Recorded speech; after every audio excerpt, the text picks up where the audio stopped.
body filler, Bondo, Bingus, Doe, Mud, whatever you want to call it. Nobody wants to talk about it. Everybody denies the fact that every nice car out there is a product of use of body filler. Anybody who says that their car, I've seen ads all over the place. No filler, no body filler, no Bondo, whatever, all steel car. Well, if that's the case and it's a nice car, then either the person who did the car is lying, the person who's selling the car is lying, or they've been lied to, because it ain't gonna happen. That's just the way it goes. You could body work up a car and go light on the filler work. I mean, you shouldn't abuse it, that's for sure, but if it's not done right, I guess I should get to the point. What I'm going to do, and when you go to a car show and you look at a car, and you look down the side of that car, and you can see you and everything around you and everything behind you, because it's a perfect flat mirror, that car has been, I call it, sheeted, most likely, in body filler. And then it's been sanded with any variety of tools. I have small boards, I have air tools. Straightest thing I have is this that I had made. It's a plain piece of aluminum and I put a handle on it. You can buy all the fancy high dollar stuff out there. There's companies out there that have, you can pay $100 for a sheet of plastic that you can staple a piece of sandpaper to.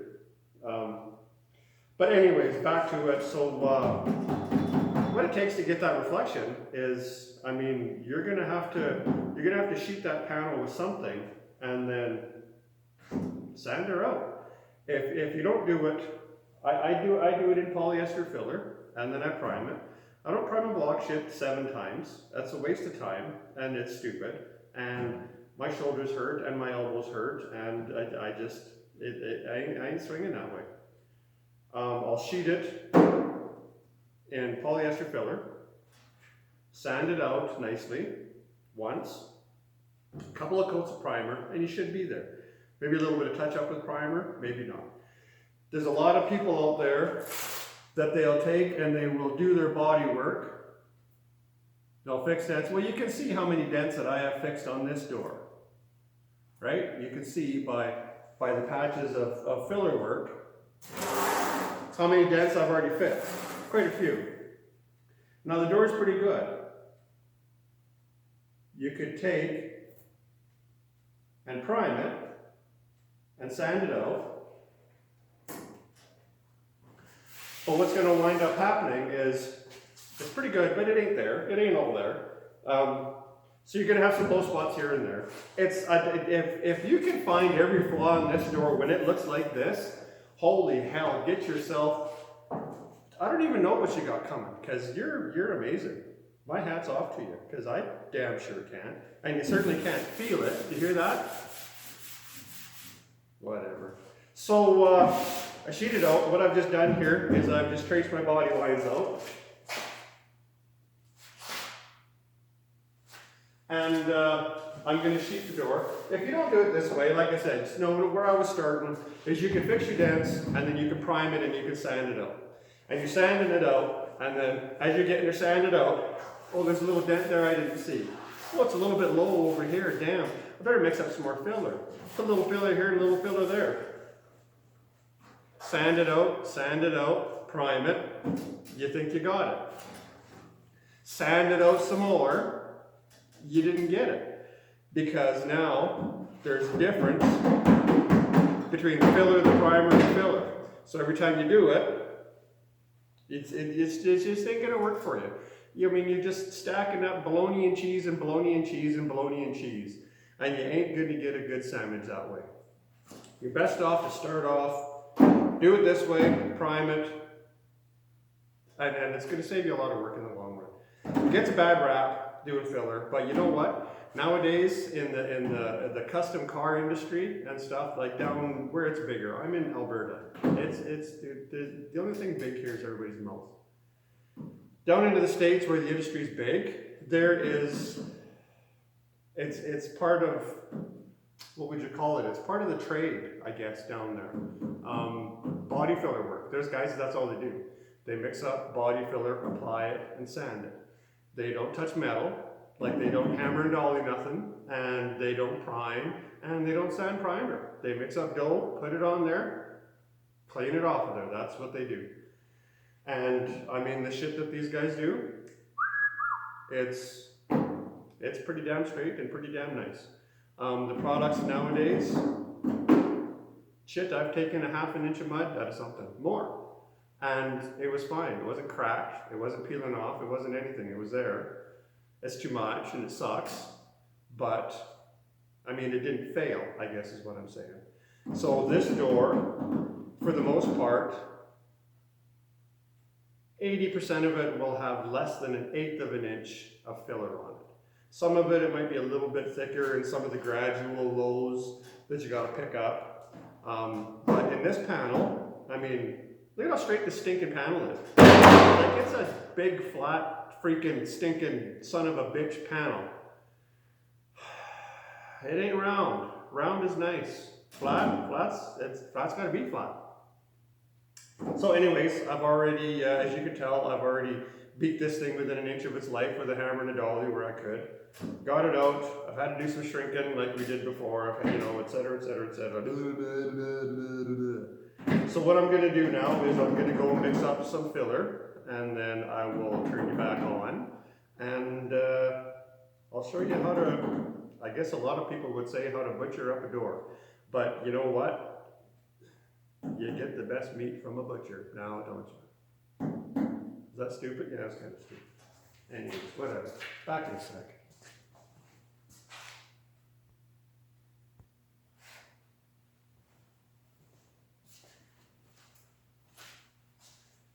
Alright, holy shit, no, the sun's right in my eyes.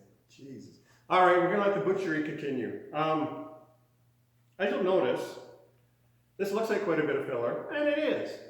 The whole point to this is to put enough on here that I don't got to come back and put on more and put on more and put on more. And I'm going to clean it off of here and put it on the floor and have to sweep it up anyways. So I might as well put enough on there in the first go so I don't have to reapply again. One of the reasons for that is if you got some filler here and you got a low spot in it and you fill this that low spot up with filler and you got filler around it, now when you're sanding it, you can continue to sand here as you sand here. So now this is getting lower and that's getting higher. And you go, and it keeps on going and you're never going to get it. No, you're never going to get it. Never going. So while I'm doing this, the edges of this door, you can see they've already got filler.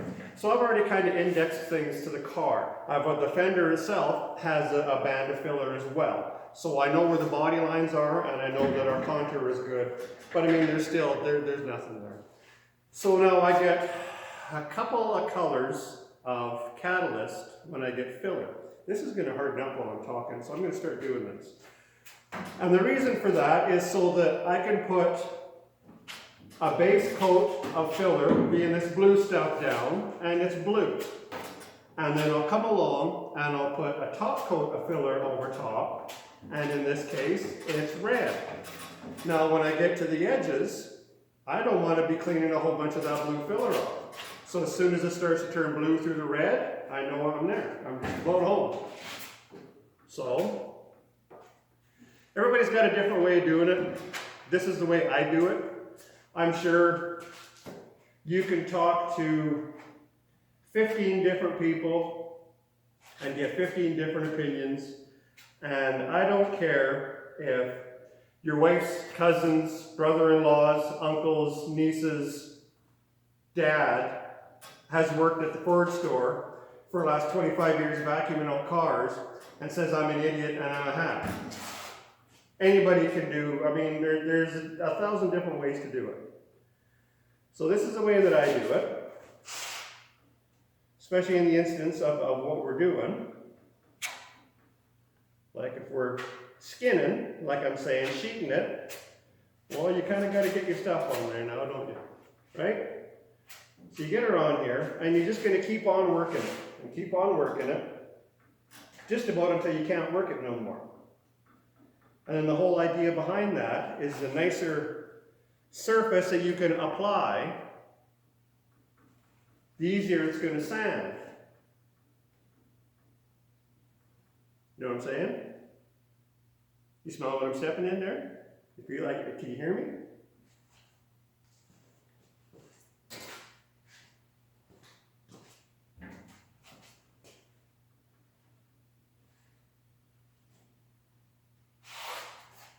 Now, as I said, there's very few people out there that want to admit that this is what it takes. But I've been doing this a long time, and this is what it takes.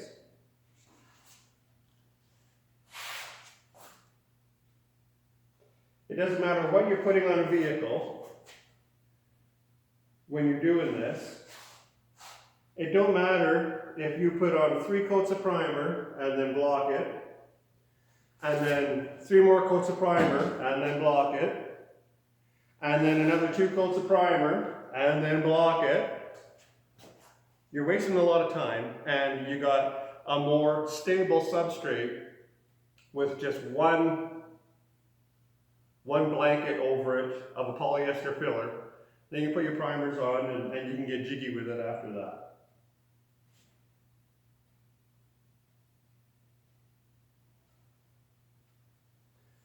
But the more that you do this, you'll develop a smooth, even pressure, steady speed, and a lot of times the angle makes a difference too.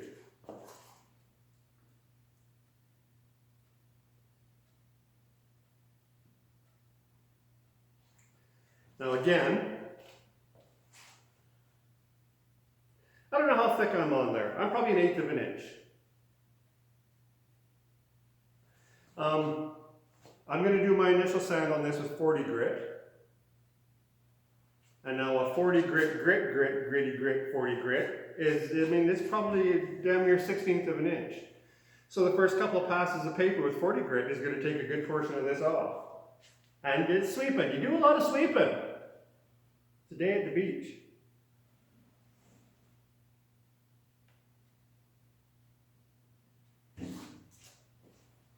Sometimes you'll get it to a point where you can piss around with it more, but you're just going to make it worse. So I'm almost to that point.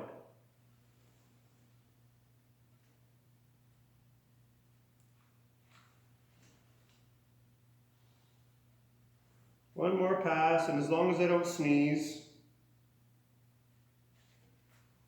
we should be peachy.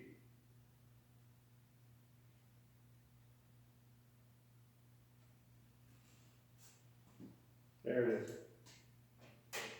There it is. And then while it's fresh, here comes our body line.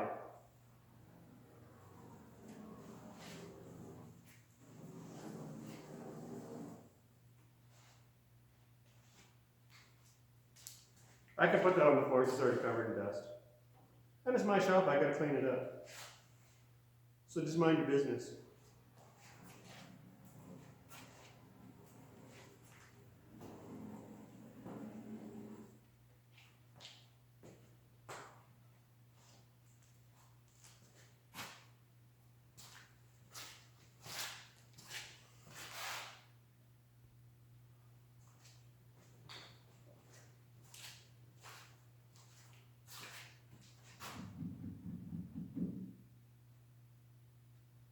When filler cures, it gets shiny on top. I don't know what it is. It's waxy, but it's gonna wax. I don't know. But it clogs your paper up pretty quick. So usually what I'll do is I'll take a DA sander, dual action sander, orbital sander, a sander, with some 40 grit, whatever on it. And just knock that top off. I don't know if you can see this. It's shiny. You see that? It's shiny. I think it's the shine. You know, your first few passes, it'll clog your paper up.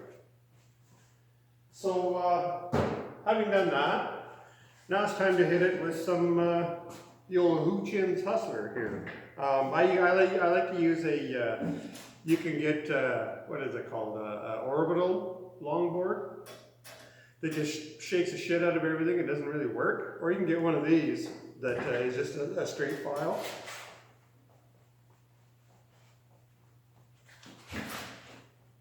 And I'll cut her down. Cut her down, boys. All right, you're not going to be able to hear me talk while I'm doing this because this makes a lot of racket. So, yeah, don't tell my wife because she'd be jealous.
How can you do this and be a fat guy, you're wondering?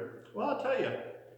It takes a lot of supplemental eating and a lot of supplemental beer to maintain this old fat broad figure and have to work as hard. Just a minute.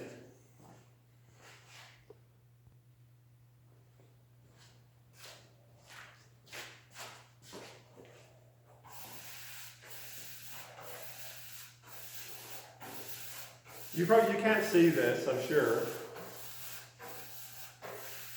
So you just gotta take my word for it. It's getting darker in areas. It's darker here, it's darker here, it's darker through here, it's darker here, it's darker down here. And what's happening is the filler is getting thin enough that you can see the darker steel underneath, you can see shadows through it. So this is still 40 grit.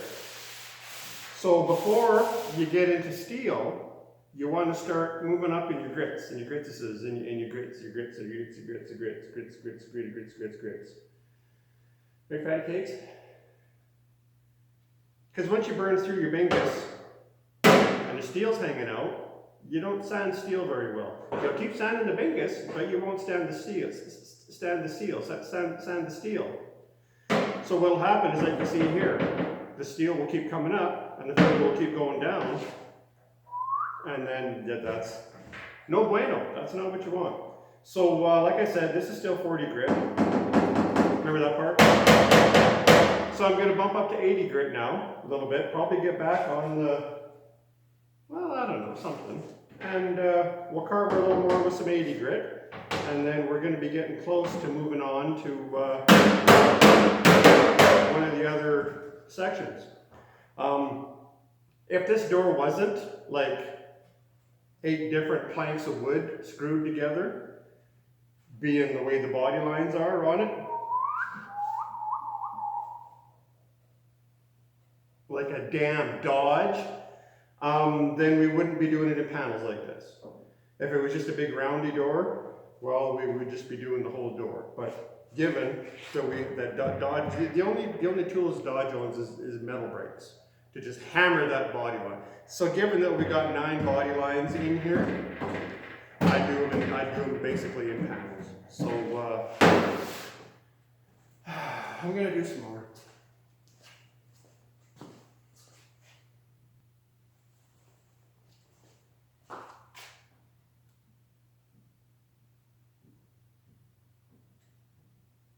How's the back of my head? Better than the front, eh?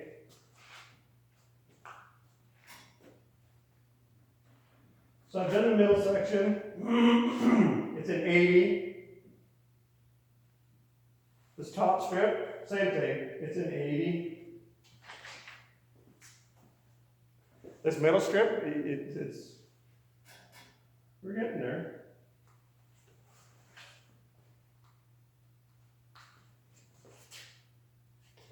Now this does have a bit of a curve. So you can do that. Well, that's what I'm doing.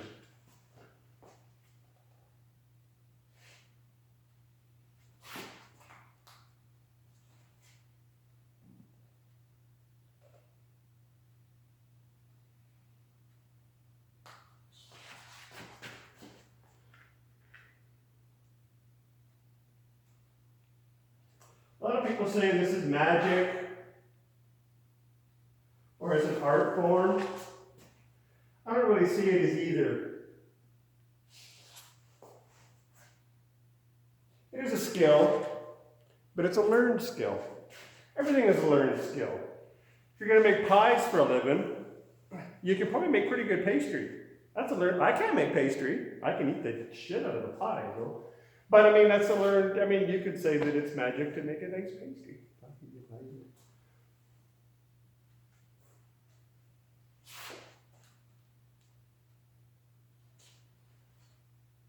I've heard it lots of times, though. I'll just leave it here and you can work your magic on it. Well, how do you like this magic?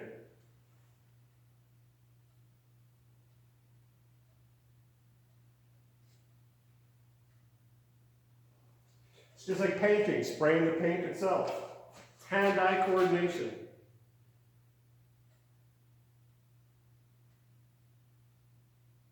If you can make your hands do what your brain wants them to do, well, you can do stuff. You know what I'm saying?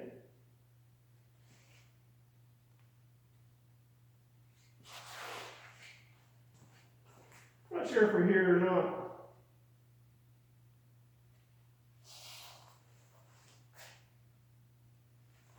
At some point, you just kind of got to say, ah, we're there. We're there.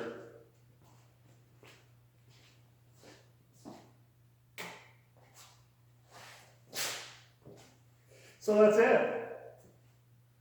Well, it's not all that. I still got to do down here, but for you, this has been about, I don't know, 20 minutes? For me, it's been a few hours. So I think I'm going to leave, I'm going to leave it here because in another 20 minutes, I'm probably going to cry. So I think that'll be it. Just remember, it's always better to wake up to pee than it is to pee and wake up. Cut.